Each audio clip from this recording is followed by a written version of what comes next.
Thank you, Madam Chair. Your Excellencies, Heads of State and Government, Honorable Ministers, distinguished guests, ladies and gentlemen.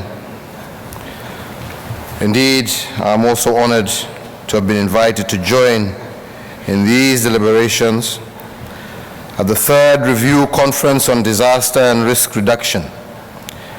It is a pleasure, too, to join you in this beautiful city and to have been welcomed with such great hospitality.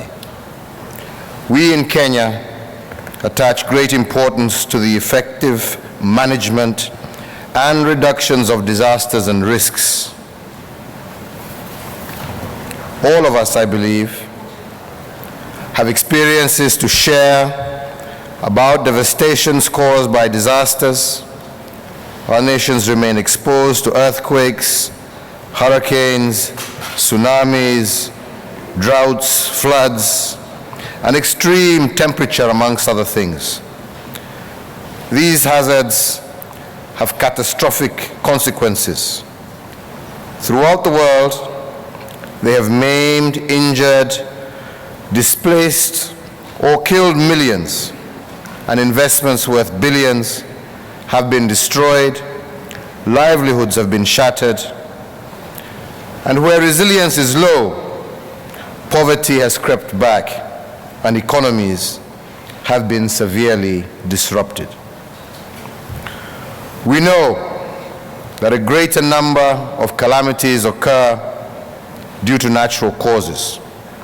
We cannot change their time, place, frequency, or magnitude, but certainly we can prepare and minimize their impacts. And because we can, I am here to show solidarity with you and with all the peoples of the world. I call upon the scaling up of existing efforts and actions at all levels to combat disasters and mitigate risks. 10 years ago, we adopted the Hyogo Framework for Action.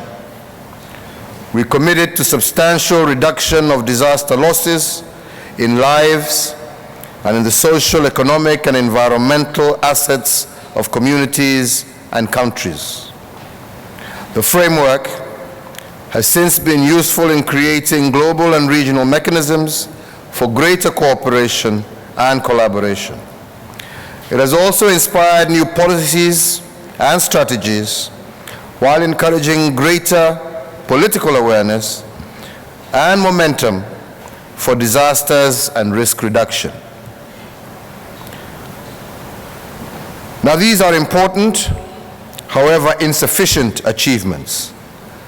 There is room for us to do more. This is because disaster remains a major threat to our sustainable development. They have not only undermined gains made, but have also reversed some. Where poverty is high and adaptive capability is low, vulnerability and helplessness have remained stubbornly high. Women and children and persons with disabilities are at even greater risk. Africa is a clear example in this case. Extreme weather events such as droughts and floods have become a leading challenge to sustainable development. In Kenya and the Horn of Africa region, persistent droughts cause food insecurity, conflicts over dwindling water resources, and general economic instability. Climate change has further worsened the situation, as it is one of many drivers of the frequency and magnitude of such hazards. I speak about these unwanted experiences in hope that together we can reduce and eventually end all these worrisome trends. I am convinced that through our collective efforts, we can effectively combat disasters and cultivate resilience, especially among the poor. We can reduce injuries, deaths, and damage to property, and our call is to support those affected to make them resilient. I believe that this is possible because available scientific information and knowledge on disasters and risk reduction is both reliable and advanced. However, our main challenge is mobilizing effective means of implementation. Our insufficient and unstable financing, the dearth of appropriate technologies, and the lack of capacity remains the barrier to preparedness. This is particularly true of developing countries, in particular African states, small island developing states, and the least developing countries. We need now to come together and to close the implementation gap. We have to scale up on investments and strengthen relevant national institutions responsible for disaster preparedness and management. At the global level, we have to renew our political commitment and revitalize international cooperation and partnership for disaster and risk reduction.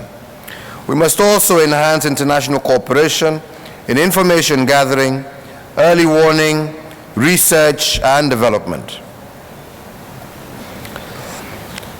As you are aware, this September, we will be adopting a new Universal Development Agenda to be implemented in the succeeding years. The intergovernmental process that will govern this agenda are on course. This is our opportunity to determine their shape. Kenya strongly supports a set of global, sustainable development goals that not only recognize disaster and risk reduction as important, but also emphasizes resilience building as an integral part of sustainability.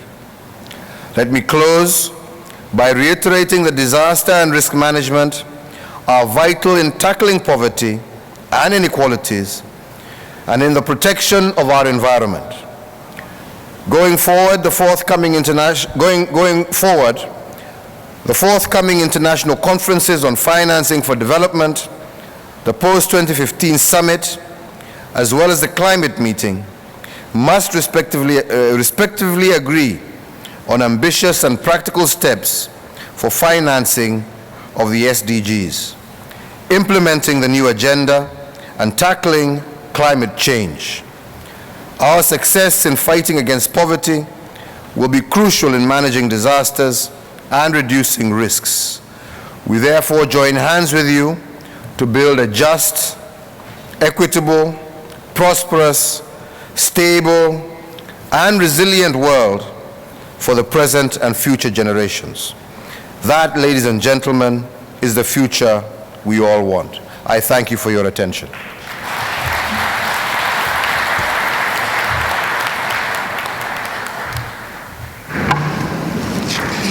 I thank the President and Commander-in-Chief of the Defense Forces of the Republic of Kenya for his statement.